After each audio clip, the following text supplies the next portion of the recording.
Now, yesterday, EastEnders and Strictly star Kara Tointon posted a video on her Instagram account about a very personal health decision. Hello, I'm Cara Tointon and I am a BRCA1 gene carrier. Last year I underwent 2 preventative surgeries, the first a double mastectomy and the second a 2-part protector study, a trial.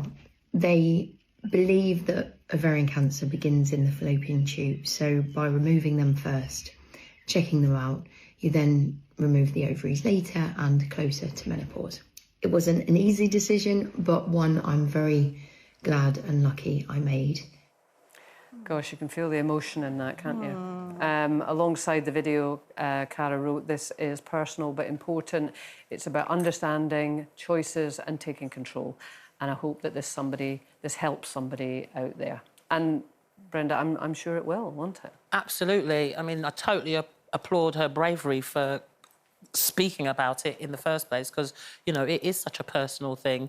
I know for myself, when I was going through the chemotherapy and going through everything, I just wanted to know that the diagnosis was going to be a positive one.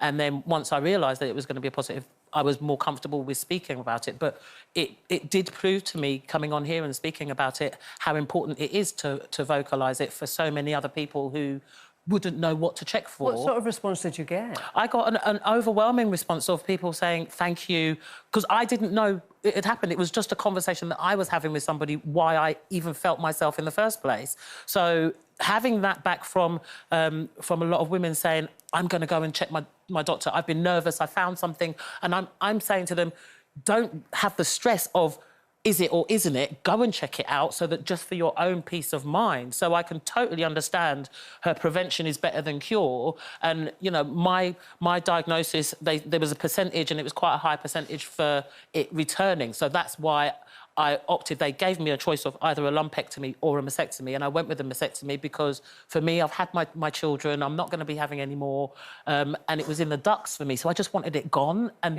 with not coming back. So, you know, that's a big decision to make, but it's a very important one that has to be thought of carefully for yourself and for your family. Yeah. It's like my friend Kaz. Lots of you know Kaz is also my Fab Four group of women. You know, the 3 of them have had breast cancer. And actually, Kaz was so traumatised by her diagnosis, and it's so terrible. Oh, there she is. I love her so much. And she actually absolutely insisted, she begged and begged, because she actually wanted to have the other breast off. Now, doctors do not recommend that, but she said, I can't do any surgery, I can't. And she pushed and pushed, because she said, I just can't, because it doesn't necessarily work like that you'll get it in the other breast, but she just couldn't live with it. It was a huge decision, that. Yeah. But she said it has always felt so right for her. And Kaz and my friend Hannah and my friend Helen, you know, they talk. We mustn't underestimate, actually, it takes a lot out of you. Like my friend Helen, who's, you know, the Change and Check, she literally saved so many women's lives with that Change and Check campaign. And, you know, but it means that everybody comes and tells you their story, and they never moan about it. All 3 of them, and Kaz, lots of people on Instagram will talk about it. But it is a big deal, isn't it? Responsibility. It's not like you just mention it and then that's it. Like, Cara will have many people... It is a great point, because, I mean, you're right, you said it was very brave of Cara Tointon and anyone who speaks out. But you're right, Nadia, never underestimate the toll that can take. And if people don't feel able to speak out, or they want to leave it, or they don't want to speak out at all, we have to respect that as well. Yeah. You know, it's what is right for I mean, I know individual. it's not as... Of course, it's nowhere near as serious, but when you talked about having, you know, hearing loss and then your hearing aids, I thought that was phenomenal, because I know how difficult that was, because you had such... We all do, you know, we'll all put our glasses on when we start to lose sight, but hearing aids, there's still that thing about I'm not old enough, I'm not... And you spoke about it.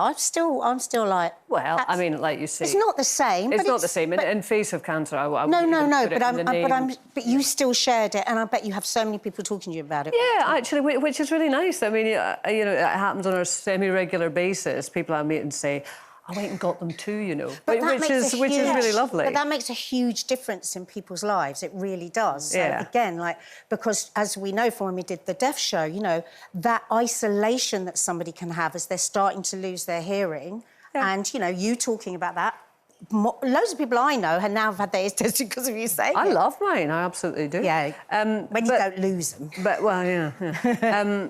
Rod, of course, spoke out about prostate cancer. Yeah, I think a lot of the time people feel so alone and isolated when they're going through their health issues that it does help people like my husband in that position talking out about it. And he came up with this line, finger up the bum, no harm done, because so many men are so self-conscious and the stigma about having to have the test and feel up the bum to feel the prostate. But that's really... That's great he says that. Well, it's one of the most best ways of diagnosis other than the blood test. So him speaking out about it, so many men went, Rod, I'm going to the doctor, or I've been to the doctor, I found out, now I'm getting treatment. So it does help. That conversation has moved on so much for men, which is really, really positive. I must send our love to Cara, because she is just one really lovely person. Absolutely. If someone you love or you are dealing with cancer, go to our website, itv.com/helplines, which lists organisations or you can speak to for support.